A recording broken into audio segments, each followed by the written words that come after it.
Zakaj ne uspete narediti še Clio RS, ki bi na tak način uspel voznika zagrabiti, pa reči: "Pojď z mano, porka!"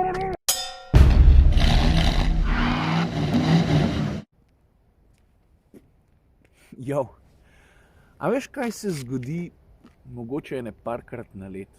Da pride kakšen avto na test, za katerega zelo dobro že vnaprej veš, da je impresiven v več pogledih. Ali je ekstra zmogljiv, ali ponuja kakšen feature, ki je tako ali pa drugače zanimiv.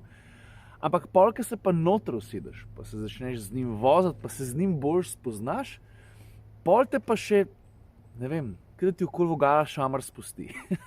A veš, še dodatno te preseneti na tak dober način, mislim, sej obstajajo tudi negativna presenečenja, ne? Ampak ta avto, ne glede na to, koliko sem se nanj pripravil, me je zelo navdušil. Zelo navdušil. A pokažem, kaj je to za en avto? Megane RS. Ampak ne čist navaden Megane RS.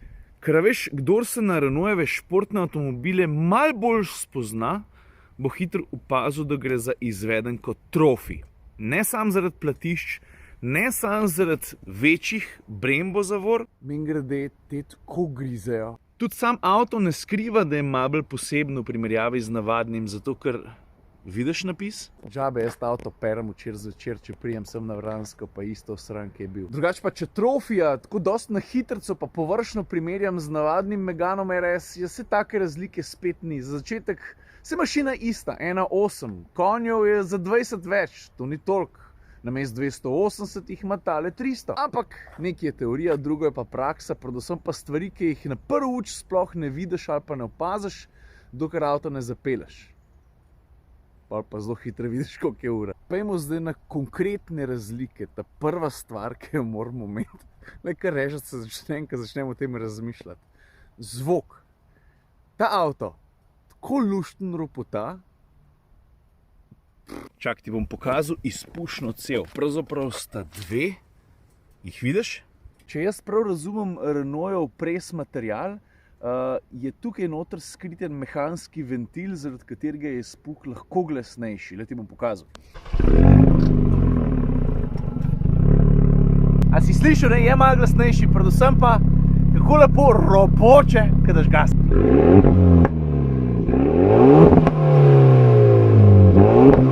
Ko sem jaz ta avto vozil, sem 3/4 časa vozil skrajno neekonomično. To pa samo zato, ker sem ga imel skozi v tretji in sem skozi sam mal gas, pa spustil, pa gas, pa spustil. Bom telefon napopil na zadnji del, pa se gremo malo pelat. Sam prosim ne dol padati, prav.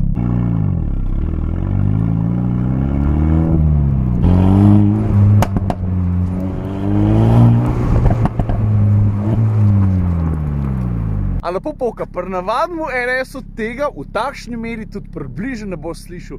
Bravo, Renault, to smo nucali. Dobro, pa kaj še dela Trophyja drugačnega? Podvozje kap pri tem avtomobilu je recimo serijsko. Da se ga to kupiti tudi pri navadnemu RS-u, ampak tukaj je pa že v štartu zraven. Bremze so bolj zmogljive, kot pri navadnemu, to sem že omenil. A ja, pa menjalnik.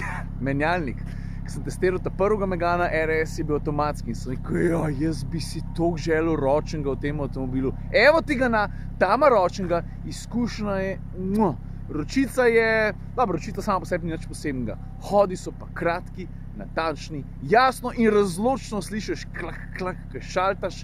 Avto ti da ta prav feeling, še preden najdeš ta prvi vink. Predvsem pa nekaj drugega. A veš vozne lastnosti? Stari, to, da imaš ti podvozje kap na voljo in da imaš ti na voljo tudi mehansko zaporo diferenciala, ki v vinkih, stari, si videl to? Veš, kaj se je zgodilo? Preden del kar dober pa dolg časa grab, ampak potem, ko pa ti spustiš gas, pa zapelješ v zavoj, pa zdaj je podlaga recimo mokra, ki je dež začel fejst padati, rit postane lahka in lahko pelješ ta avto tudi malo na pošrek. Predvsem pa front-end grip in ta mehanska zapora diferenciala, ki sem jo omenil. Če znaš ti dobro izkoristiti potencial samega podvozja, je pol ti špera sam še pomaga nos vleči v in ne iz zavoja. Rezultat je pa ekstremno uživaški. Pa še zvočna kulisa, stari. Pa bremze. Pa na mokrem smo ne pozabi, tako fino grizajo. Zadek lepo sledi.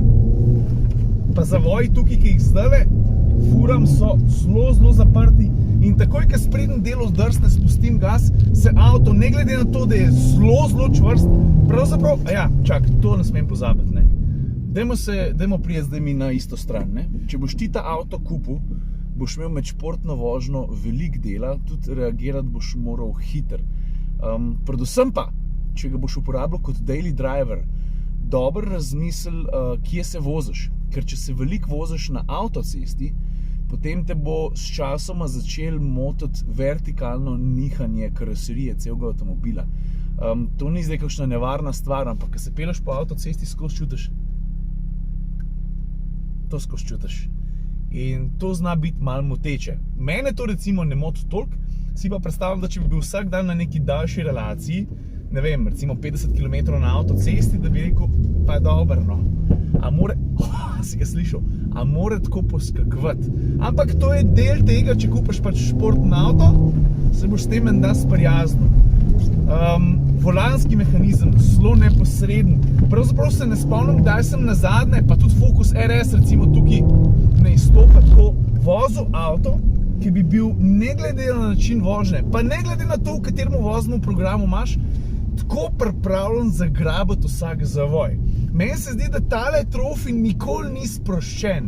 In to je, če kupiš tak avto, dobra stvar. Zdi se mi, da za vsak ovink, pa tudi če se pripeleš v mestu, lepo počasno rondo prav, daj ga!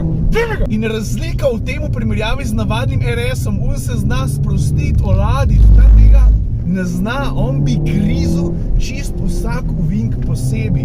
In če gledamo te malo ekstremne primerke hot hatchov, starija, ni to ena največjih pohval, ki jih avtomobilu lahko daš. In gledano celostno, če ga gledam skozi športne oči, Renault kapo dol. Po eni strani mi je žal, zakaj ne uspete narediti še Clio RS, ki bi na tak način uspel voznika zagrabati, pa reči, pojď z mano, porka!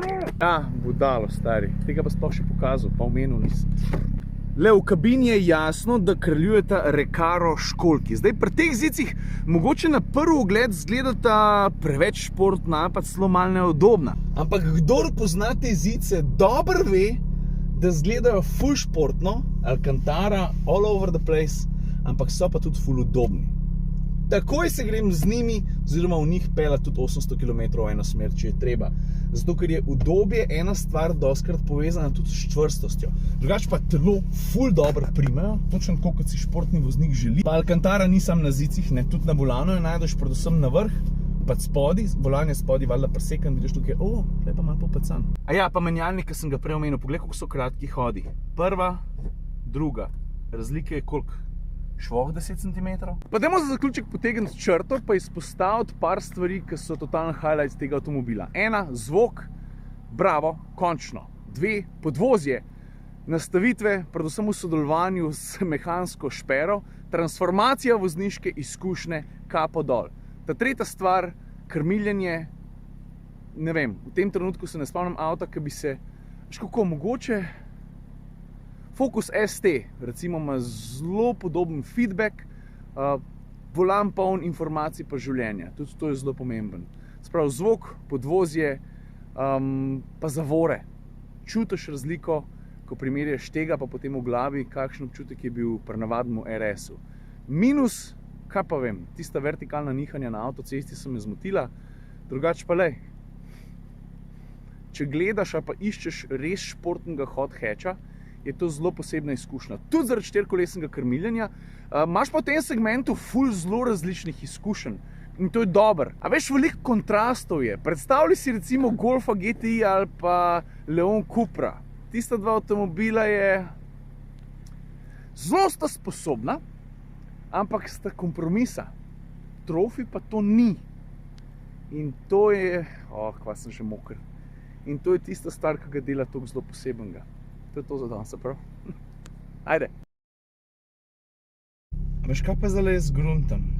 Iščem, kje se stabilizacijska elektronka popolnoma izklop.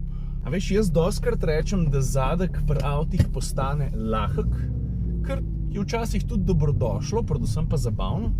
Zdaj me pa zanima, če lahko postane toliko lahek, da mene 1, 2, 3 obrne, če se potrudim. Sem dal race mode, zapeljem v wing, dam gas, spustim gas.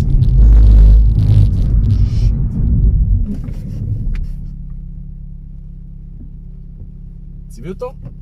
V mokrem, če nisi pozoren, pa reagiraš malo prepozno, te obrne 1, 2, 3. Zdaj bom pa identično zadevo ponovil, pa bom pravilno odreagiral, prej bom šel narediti kontrastir, pa boš videl, da bo čisto drugače. Se pravi, zavora, vstop v zavoj, pohodim gas, spustim.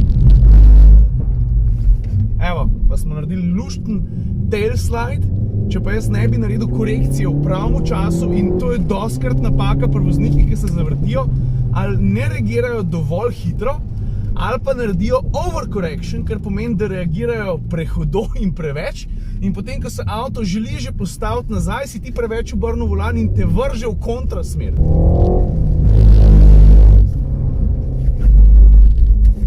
Evo, to je bil pa zdaj tipičen primer overcorrectiona.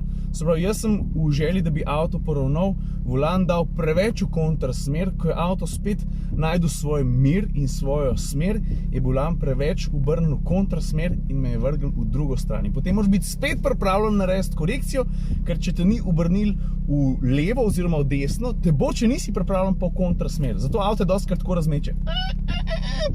Pa grejo ven. Idealno bilo pa samo, da narediš vstop v zavoj, te odnese, poravnaš in greš naprej. Ne pa vstop v zavoj, te odnese, pa še kontrasmer, pa še kontra, pa si pa itak že čisto izgubljen. Pa samo še, hashtag maline. A veš, to, da ti odnese zadek, se ne zgodi lahko samo med športno vožnjo s športnim avtom. Ko pride do vstopa v zavoj, ko nekdo spusti gas, pride tudi do prenosa mase v vozilu. In takrat se tudi pri navadnem avtomobilu, še posebej, če je zelo spolzka podlaga, kljub asistenčnim sistemom lahko zgodi, da ti zadek mečkan odnese. Včasih se zgodi aquaplaning, pa moraš na tak način reagirati. Včasih se zgodi poledica, no tam bolj težko kaj rešiš, ne?